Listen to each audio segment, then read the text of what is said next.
வாழ்க வளமுடன். Welcome to TNPSC stars channel. Students, இன்றைக்கி நம்ம வீடியோ சோசியல் ஆன்சருக்கு தான் டெஸ்ட் வச்சுருக்கோம் இல்லையா? Social, science, maths. So part 1 science, part 2 social, part 3 maths. சரிங்களா? 90 கொஷின் வச்சுருக்கோம். சாட் எக்ஸாமுடைய அப்படியே டிட்டோ அதே மாடலில் நம்ம டெஸ்ட்டு கண்டக்ட் பண்ணியிருக்கோம். சரிங்களா? ஸோ இதே மாடலில் தான் உங்களுக்கு எக்ஸாமுக்கு வரப்போகுது. ஓகே, இதே கொஷின் வருமா அப்படின்னு மட்டும் தயவு செஞ்சு கேட்டாதீங்க. இதே கொஷின்லாம் வராது. இதே கொஷினில் எதிர்பார்க்கலாம். உள்ள முக்கியமான கொஷின், இம்பார்ட்டன்ட் கொஷின் தான் நம்ம எடுத்து கொடுத்துருக்கோம். மேக்ஸ்லாம் சேம் மாடல், அதே கொஷினாக கூட வரதுக்கு வாய்ப்புகள் இருக்குது. பட் சேம் அப்படியே இருக்கிற கொஷின் அப்படியே கொடுப்பாங்களா? அப்படிலாம் கொடுப்பாங்களா சொல்லுங்கள். ஸோ இதில் நம்ம எவ்வளோ இம்பார்ட்டன்ட் கொஷின்ஸ் எடுக்க முடியுமோ அந்தளவுக்கு எடுத்துருக்குறோம். ப்ளஸ் என்ன படிக்கணும் அப்படின்னா, நிறைய பேர்த்துக்கு இன்னும் இப்போ தான் புதுசாக படிக்கிறேன்னு சொல்லியிருக்கீங்க.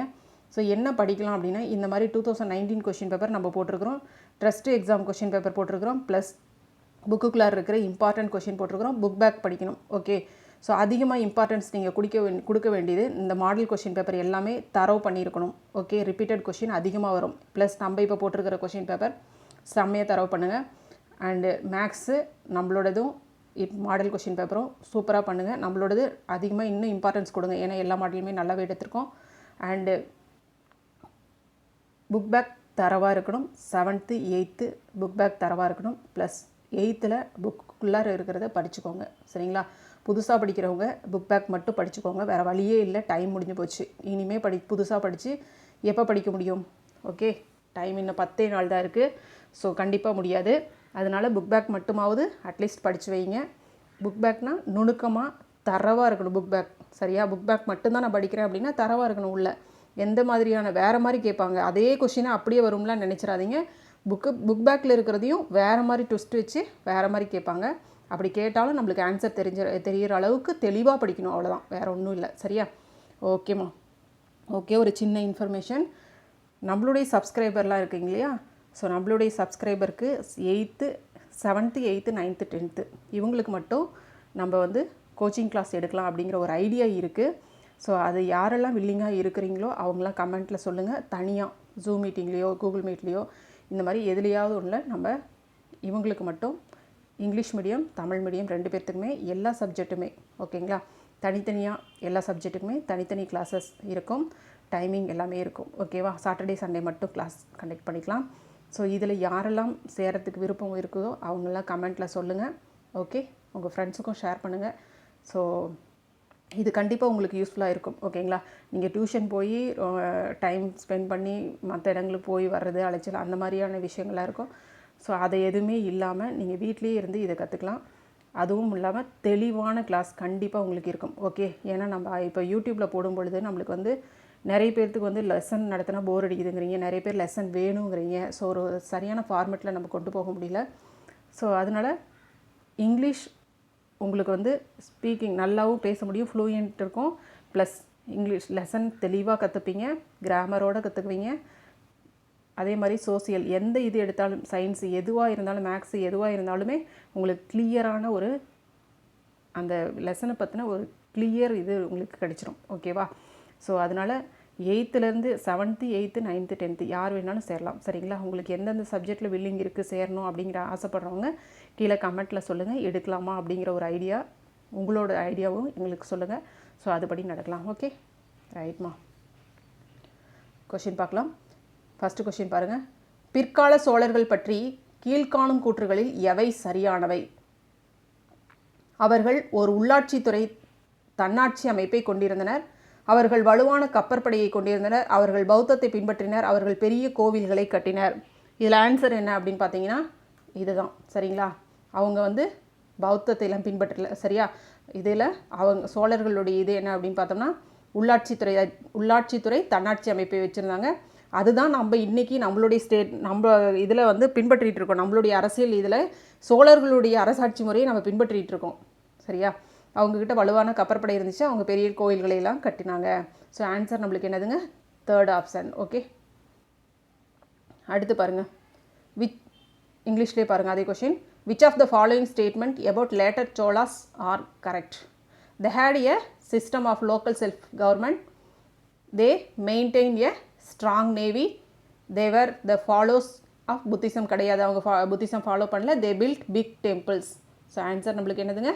B the answer. ஓகேவா? Sorry, C. Answer C. Okay. கீழ்காண்பவற்றுள் சோழர்களின் நிர்வாகத்தில் மிகச்சிறிய அழகு அப்படின்னு பார்த்தோம்னா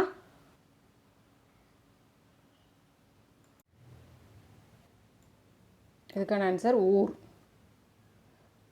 Which of the following was the lowest unit of Chola administration? ஊர். ஓகே. மண்டலம், நாடு, கூரம் அப்படின்னு வரும்.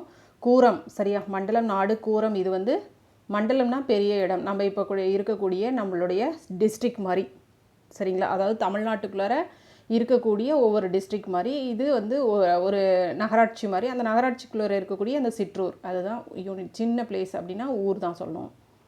ஓகே, பொறுத்துக்க பாருங்கள்.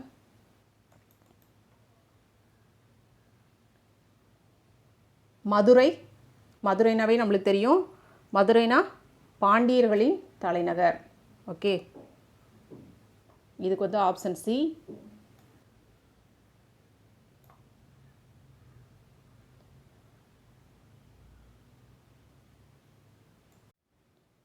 கங்கை கொண்ட சோழபுரம் சோழர்களின் தலைநகர். ரொம்ப ஈஸி தான், சரியா? 5 வண்ணத்தார், கடல்சார் வணிகர். மணி கிராமத்தார் அப்படிங்கிறவங்க உள்நாட்டு வணிகர். மணி கிராமத்தார் அப்படிங்கிறவங்க வணிகம் செய்யக்கூடியவர்கள், சரிங்களா? ஸோ 5 வண்ணத்தார் 2 பேருமே வணிகம் செய்யக்கூடியவர்கள். இது ரொம்ப முக்கியம், இதை பார்த்துக்கோங்க. 5 வண்ணத்தார் அப்படிங்கிறவங்க கடல்சார் வணிகர். மணி கிராமத்தார் அப்படிங்கிறவங்க உள்நாட்டு வணிகர், சரிங்களா?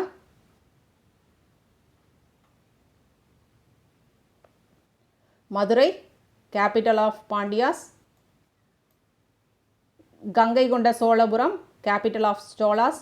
5 வண்ணத்தார் மெரிடைம் ட்ரேடர்ஸ். மணி கிராமத்தார் இன்லேண்ட் ட்ரேடர்ஸ், உள்நாட்டு வணிகர். ஓகே. பனியாற்று படிவுகளால் தோற்றுவிக்கப்படும் நிலத்தோற்றம். பனியாற்று படிவுகளால் தோற்றுவிக்கப்படக்கூடிய அந்த நிலத்தோற்றம் என்னன்னு சொல்லுவோம்? மொரைன்கள் அப்படின்னு சொல்லுவோம், சரிங்களா? மொரைன்கள். The landform created by glacial deposition is moraine.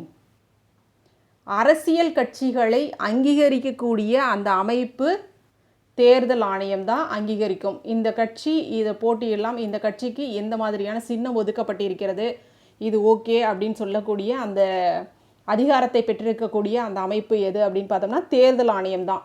Okay. Recognition of a political party is accorded by election commission. கூற்று காரணம் பாருங்க. ஆங்கிலேயர் தங்களது முதல் வணிக மையத்தை எங்கே துவங்கினாங்க? சூரத்தில் துவங்கினாங்க. ஜஹாங்கீர் ஆங்கிலேயருக்கு வணிக உரிமையை வழங்கினார். Correct. Okay.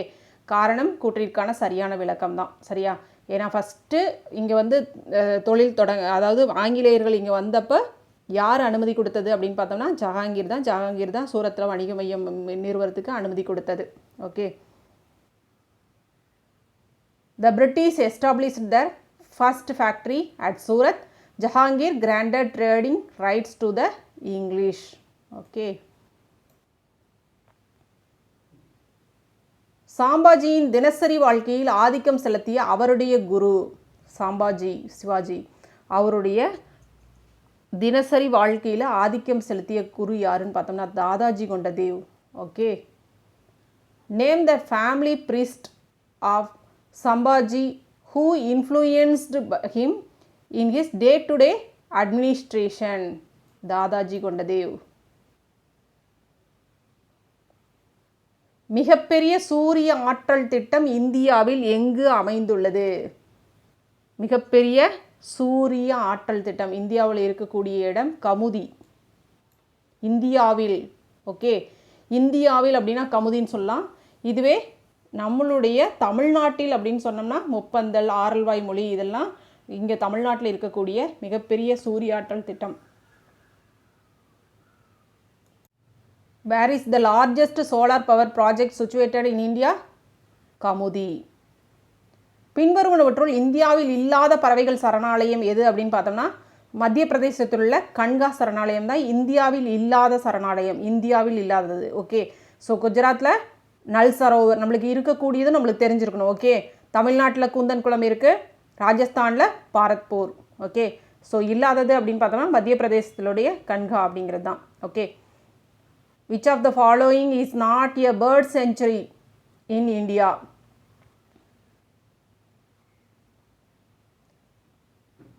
Kanha in Madhya Pradesh.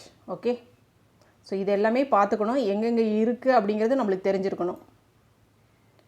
மாநில அரசின் 3 முக்கிய நிர்வாக பிரிவுகள் எது அப்படின்னு பார்த்தோம்னா சட்டமன்றம் இருக்கும், நிர்வாகத்துறை இருக்கும், நீதித்துறை இருக்கும். அப்படின்னா என்ன அப்படின்னு பார்த்தோம்னா 3 முக்கிய நிர்வாக பிரிவுகள் என்ன பண்ணுவாங்க? What are the 3 branches of the state government? Legislative, executive, judiciary. Okay, so சட்டமன்றம் என்ன பண்ணும்? சட்டமன்றத்தில் சட்டம் இயற்றப்படும். நிர்வாகத்துறை அப்படின்னா போலீஸ், காவல்துறை அப்படின்னு எடுத்துக்கோங்களேன். ஸோ காவல்துறை என்ன பண்ணும்? நிர்வாகம் பண்ணும். அதாவது நாட்டில் இருக்கக்கூடிய சட்டம் ஒழுங்கு இதையெல்லாம் நிலைநாட்டக்கூடிய ஒரு பொறுப்பில் இருக்கக்கூடியதாக இருக்கும் நிர்வாகத்துறை. மற்ற நிர்வாக அமைப்புகளும் இருக்கும். நீதித்துறை அப்படிங்கிறது இது எல்லாத்தையுமே நிர்வாகம் பண்ணக்கூடிய ஒரு துறை. அதாவது எல்லா இடங்கள்லையும் இருக்கக்கூடிய அந்த ஒழுங்கமைப்பை கொண்டு வரக்கூடிய ஒரு துறையாக இருக்கக்கூடியது நீதித்துறை. சரிங்களா? சட்டம் இயற்றப்படும், அதை நடைமுறைப்படுத்துவது காவல்துறையாக இருக்கும். அப்படி வச்சுக்கிட்டோம்னா கொஞ்சம் ஈஸியாக இருக்கும் நம்மளுக்கு புரிஞ்சுக்கிறது. அதுக்கப்புறம் ஏதாவது தவறுகள் ஏற்பட்டால் அது எங்கே போகும்? நீதித்துறைக்கு போகும். அவ்வளோதான். ஸோ அதனால் நம்ம மாநிலத்தினுடைய 3 முக்கிய நிர்வாக பிரிவுகள் அப்படின்னு சொன்னோம்னா என்னது? சட்டமன்றம், நிர்வாகத்துறை, நீதித்துறை. Legislative, executive, judiciary. ஊடகம் ஏன் சுதந்திரமாக செயல்பட வேண்டும்? ஏன் ஊடகம் சுதந்திரமாக செயல்படணும் அப்படின்னு பார்த்தீங்க அப்படின்னா, நிறைய பணம் ஈட்டுவதற்கா, இல்லை நிறுவனத்தை ஊக்கப்படுத்துவதற்கா, நடுநிலையான தகவல்களை தருவதற்கா, இல்லை இதில் எதுவும் இல்லையா? நடுநிலையான தகவல்களை தருவதற்காக தான் ஊடகம் சுதந்திரமாக செயல்பட வேண்டும். ஒரு குறிப்பிட்ட சாரருக்கு மட்டுமே அது ஊடகம் செயல்பட்டுச்சு அப்படின்னா, இன்றைக்கி இருக்கக்கூடிய தொலைக்காட்சிகள் பார்த்தோம்னாலும், பத்திரிகைகள், ஓகே, செய்தித்தாள்கள், இதெல்லாம் மேக்சின்ஸ் இதெல்லாம் வருது அப்படின்னு பார்த்தோம்னா, இன்றைக்கி நம்மளுக்கு தெரிஞ்சிடும் அரசியல் இது இன்றைக்கி எலெக்ஷன் வந்துருச்சு. ஸோ ஒவ்வொரு பத்திரிகைகளும் ஒவ்வொரு கட்சிக்கு சாதகமாக அந்த மாதிரி நியூஸ்லாம் போட்டுட்ருப்பாங்க. ஸோ அந்த மாதிரி எதுவுமே இல்லாமல் நடுநிலையான பத்திரிகைகள் எதுவோ அதுதான் நம்மளுக்கு பிடிச்ச பத்திரிகையாக இருக்கும். ஸோ அதில் பார்த்தோம்னா தான் நம்மளுக்கு ஒரு நல்ல தகவல் கிடைக்கும். நடுநிலையான தகவல், எந்த பக்கமும் சாயாமல் அப்படின்ற மாதிரி அந்த மாதிரியான பத்திரிகைகளை தான் நம்ம விரும்புவோம். ஸோ அதுதான் பத்திரிகை துறை சுதந்திரமாக செயல்பட வேண்டும். யாருடைய கட்டுப்பாட்டின் கீழும் வரக்கூடாது. அது நம்பகத்தன்மை இல்லாமல் போயிடும் இல்லையா? அதான் to write balanced report. Okay, முற்கால சோழர் கட்டடக்கலையின் சிறப்பம்சம். முற்காலத்தில் இருக்கக்கூடிய சோழர்களுடைய கட்டடக்கலையின் சிறப்பம்சம் என்னன்னு பார்த்தோம்னா விமானம் தாங்கிய அந்த கோயில் மண்டபங்கள் இருக்கும். What was the special feature of the architecture of early Chola period? Vimanas. சரியான கூற்று பாருங்க. கிமு 6ஆம் நூற்றாண்டில் இந்தியாவில் வெவ்வேறான 62 தத்துவ சமய பள்ளிகள் செழிப்புற்று இருந்தன. பள்ளி என்பது புத்த மதத்தாரின் கல்வி மையமாகும். அரசர்கள் அளித்த ஆதரவினால் இஸ்லாமிய ஆட்சிக்கு முந்தைய இந்தியா பல விகாரங்களை கொண்ட நாடாக விளங்கியது. ஆசிவகம் 15ஆம் நூற்றாண்டு வரை தொடர்ந்து செயல்பட்டது. ஓகே, ஸோ இதில் நம்மளுக்கு என்னது சரியான கூற்று? இதை எடுத்து எழுதணும் நம்ம. ஓகேவா? ஸோ இதில் சரியான கூற்று அப்படின்னு பார்த்தோம்னா 1, 3 மட்டும்தான் சரியான கூற்று. ஓகேவா? ஏதான் ஆன்சர் 1, 3 மட்டும்தான். ஓகேவா? ஆன்சர் என்னன்னு பார்த்தோம்னா கிமு 6ஆம் நூற்றாண்டில் இந்தியாவில் வெவ்வேறான 62 தத்துவ சமய பள்ளிகள் செழிப்புற்று இருந்தது. ஆசிவகம் 15ஆம் நூற்றாண்டு வரை தொடர்ந்து செயல்பட்டது. ஓகே, சாரி, அரசர்கள் அளித்த ஆதரவினால் இஸ்லாமிய ஆட்சிக்கு முந்தைய இந்தியா பல விகாரங்களை கொண்ட நாடாக விளங்கியது இதில். ஓகே, ஸோ இது 1, 3 மட்டும் answer.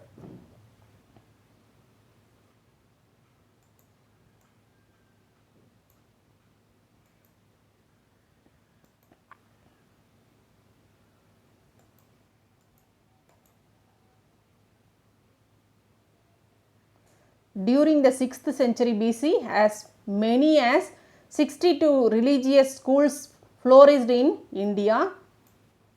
Royal patronage allowed pre-Muslim India to become a land of viharas. Okay, so answer நம்மளுக்கு என்னதுங்க? First option. உலகின் மிக நீண்ட மலைத்தொடர். ரொம்ப ஈஸியான கொஸ்டின். அதிகமாக படிச்சிருப்போம், ரிப்பீட்டடாக நம்ம படிச்சுட்டு வந்தது தான் ஆன்டிஸ் மலைத்தொடர். Okay, days is the longest mountain chain in the world. Anders மலைத்தொடர், ஆண்டஸ் மவுண்டைன். ஓகே, உலக உருண்டை என்பது புவியின் முப்பரிமாண மாதிரி கூற்று.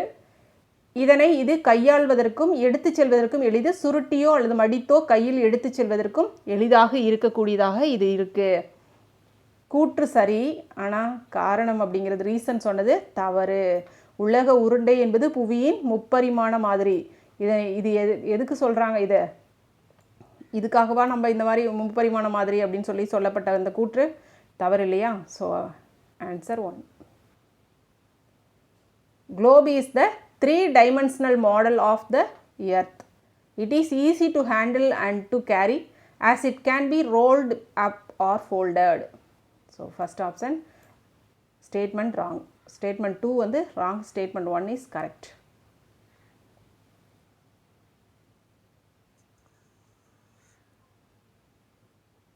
வளரும் நாடுகளில் சிறுவர்களை விட பெண் குழந்தைகள் இடைநிலை கல்வியை தவற விடுவது ஏன்? இடைநிலை கல்வி அப்படின்னா 8th முடிச்சுக்கிறாங்க, அதுக்கு மேலே போகிறதில்ல. ஏன் வந்து பெண் குழந்தைகள் மட்டும் அப்படி நிறுத்திடுறாங்க அப்படின்னு பார்த்தோம்னா, கல்வி கட்டணம் உயர்வு காரணமாக சிறுவர்கள் மட்டும் பள்ளிக்கு அனுப்பப்படுகிறார்கள். பெண் குழந்தைகள் வீட்டு வேலைகள் செய்யணும் அப்படின்னு எதிர்பார்க்கப்படுகிறார்கள். குழந்தை திருமணம் அவர்களின் சுதந்திரத்தை கட்டுப்படுத்துகிறது. ஸோ இதில் ஆன்சர் என்னன்னு பார்த்தீங்கன்னா எல்லாமே தான். ஓகே, ஸோ கல்வி கட்டண உயர்வு ஒரு காரணமாக இருக்குது. பெண் குழந்தைகள் வீட்டு வேலை செய்கிறதுக்கு அவங்க ஏற்றவங்களாக இருக்காங்க, இந்த ஏஜுக்கு மேலே செய்வாங்க. அதுக்கப்புறம் குழந்தை திருமணம் ஒரு முக்கிய காரணமாக இருக்குது. ஸோ அதனால் பெண் குழந்தைகள் இடைநிலை கல்வியை கைவிடுவதற்கு காரணம் என்னதுங்க?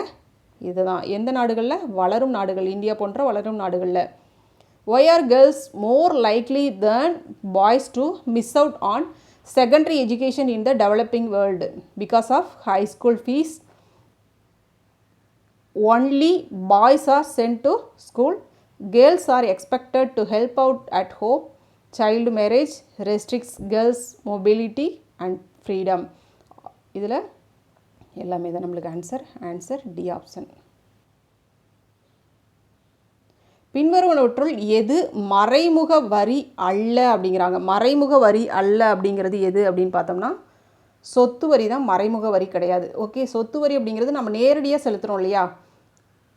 இப்போ நம்மளுக்கு வந்து வீடு இருக்குது, நிலம் இருக்குது அப்படின்னா சொத்து வரி நம்ம கொண்டு போய் கட்டிட்டு வந்துடுறோம். அது நேரடியாக செலுத்தக்கூடிய வரி, இது மறைமுகமாக இருக்கக்கூடிய வரி கிடையாது. ஸோ மற்ற வரிகள்லாம் பார்த்தோம்னா, சேவை வரி, மதிப்பு கூட்ட வரி, சுங்க வரி அப்படிங்கிறது சர்வீஸ் டேக்ஸ், எஸ்டேட் டியூட்டி அப்படிங்கிறது சொத்து வரி, வேல்யூ ஆடட் இது போடுறோம் இல்லையா, அது எக்ஸைஸ் டியூட்டி அப்படிங்கிறதெல்லாம் பார்த்தோம்னா நம்மளுக்கு பொருள்கள் வாங்கும் பொழுது இந்த சர்வீஸ் டியூட்டி இதெல்லாம் போடுறாங்க இல்லையா? ஸோ அதெல்லாம் நம்மளுக்கு தெரியாது. அதே மாதிரி வாகனங்களுக்கு போடக்கூடிய அந்த எக்ஸைஸ் டியூட்டி இதெல்லாம் நம்மளுக்கு தெரியாது, மறைமுகமாக இருக்குது. இது எஸ்டேட் டியூட்டி அப்படிங்கிறது நம்மளுக்கு தெரியுது, நேரடியாக நம்ம செலுத்துகிறோம். Okay, answer. பின்வரும் கூற்றினை ஆராய்ந்து சரியானவற்றை செய்க. கவர்னர் நினோட்டி குன்ஹா போர்த்துகீசிய தலைநகரை கொச்சியிலிருந்து கோவாவிற்கு மாற்றினார். போர்த்துகீசியர்கள் இந்தியாவிலிருந்து கடைசியாக வெளியேறினர். போர்த்துகீசியர்கள் இந்தியாவிலிருந்து கடைசியாக வெளியேறினாங்க. டச்சுக்காரர்கள் சூரத்தில் தங்கள் முதல் வணிக மையத்தை நிறுவினர். இங்கிலாந்தின் மன்னர் 1ஆம் ஜேம்ஸ் ஜஹாங்கீர் அவைக்கு சர் தாமஸ் ரோவை அனுப்பினார். இங்கிலாந்தின் மன்னர் 1ஆம் ஜேம்ஸ் சர் ஜஹாங்கீரின் அவைக்கு யார் அனுப்பினார்?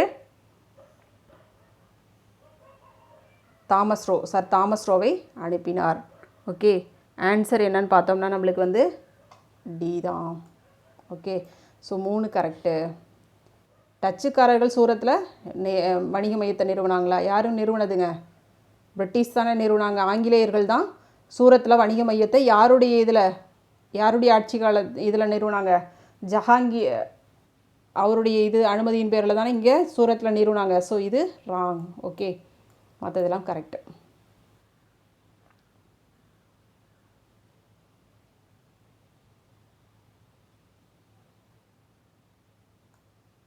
ஆன்சர் இதுதான்.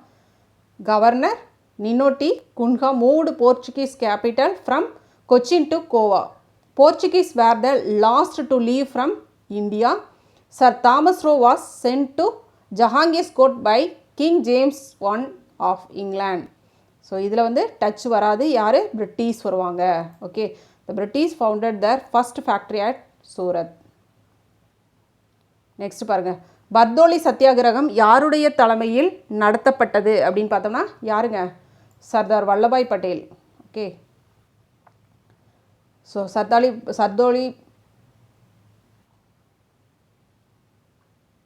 Bardoli. Okay, Bardoli satyagraha was led by whom? யாருங்க? சர்தார் வல்லபாய் பட்டேல். அடுத்தது பாருங்கள், ஜியாகிரஃபி. பசால்ட். பசால்ட் அப்படிங்கிறது டி ஆப்ஷன் பாருங்கள் ஆன்சர். பசால்ட் அப்படிங்கிறது உருமாறிய பாறைகள். ஓகே, சுண்ணாம்பு பாறை அப்படிங்கிறது ஆந்த்ரசைட். நிலக்கரி அப்படிங்கிறது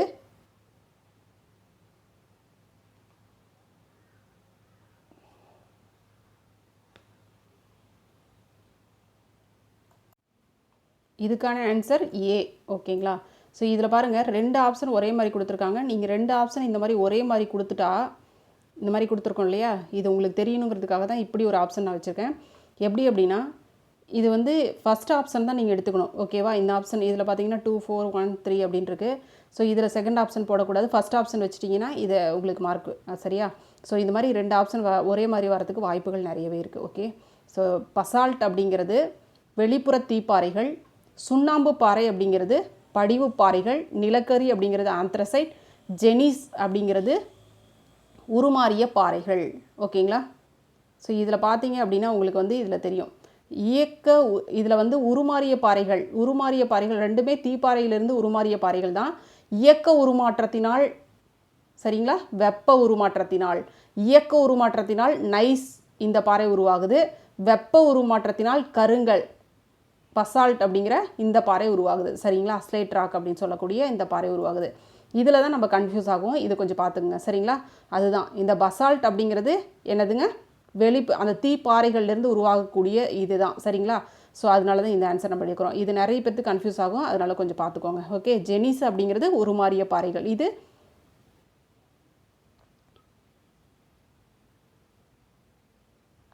ஓகே ரைட்.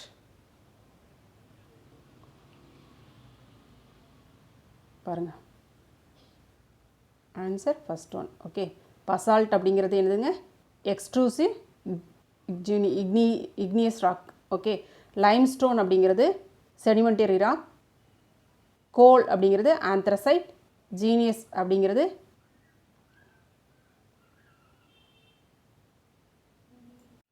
ஸோ இங்கிலீஷ் மீடியத்துக்கு இதுக்கு நம்ம கொஞ்சம் ஆப்ஷன் மாறி போயிடுச்சு, சாரி.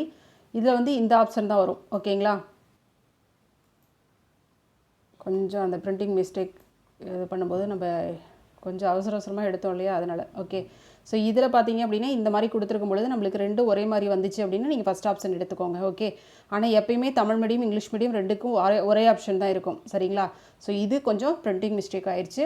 ஸோ இந்த வகையில் நம்ம பார்க்கும் பொழுது இங்கிலீஷ் மீடியத்தில் எது கரெக்டாக ஃபைனலோ அதை தான் நம்ம எடுத்துக்கணும். ஓகே, ஸோ இங்கிலீஷ் மீடியத்தில் எது ஃபைனலாக கொடுத்துருக்குறீங்க, இதில் வந்து பார்த்தீங்கன்னா செகண்ட் ஆப்ஷன் தான் ஆன்சர்.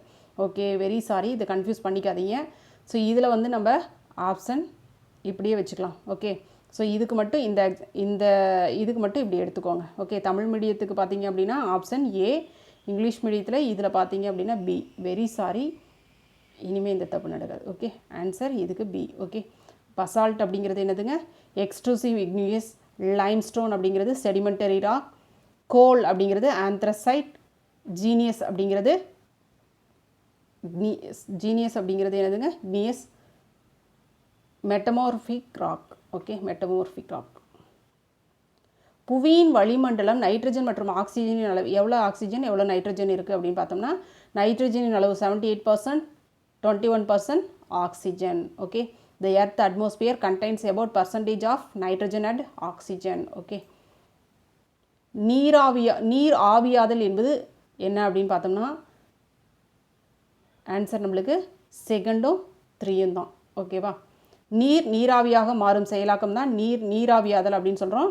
நீர் 100 டிகிரி செல்சியஸ் வெப்பநிலையில் கொதிக்கிறது, ஆனால் 0 டிகிரி செல்சியஸ் வெப்பநிலையில் ஆவியாக ஆரம்பிக்கிறது. இதுதான் நீராவியாதலின் அந்த செயலாக்கம். நீர் ஆவியாகக்கூடிய அந்த செயல் என்ன அப்படின்னா இங்கே ஆவியாதல் மேகங்கள் உருவாக காரணமாக இருக்கிறது, அதெல்லாம் நம்மளுக்கு அது மேட்ரு கிடையாது. ஓகேவா?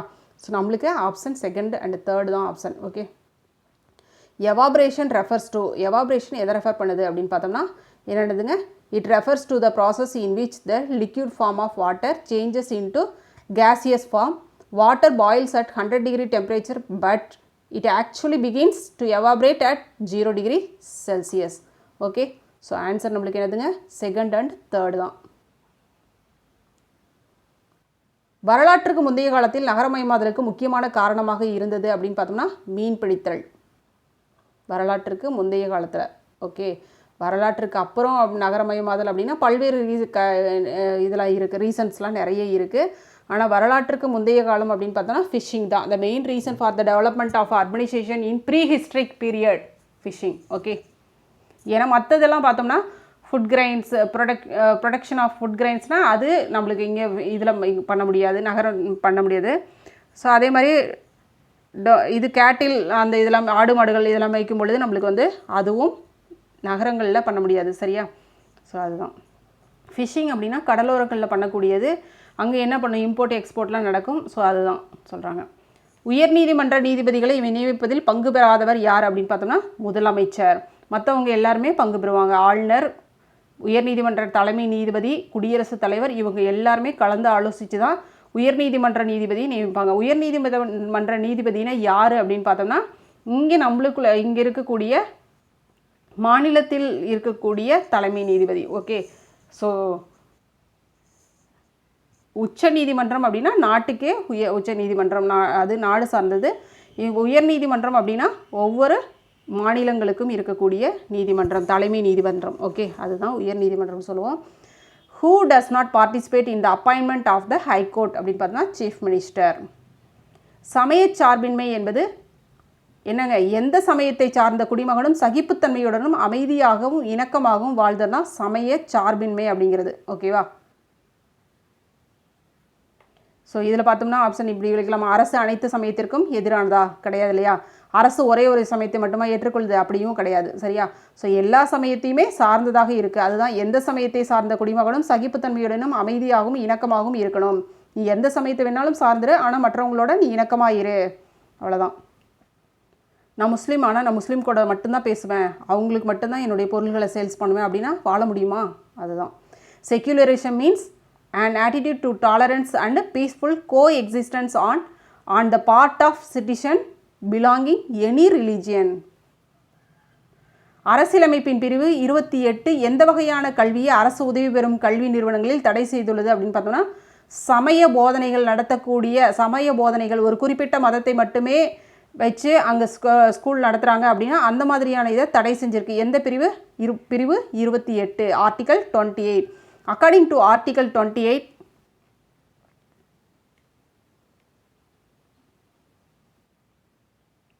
which type of education is restricted in state-aided educational institutions?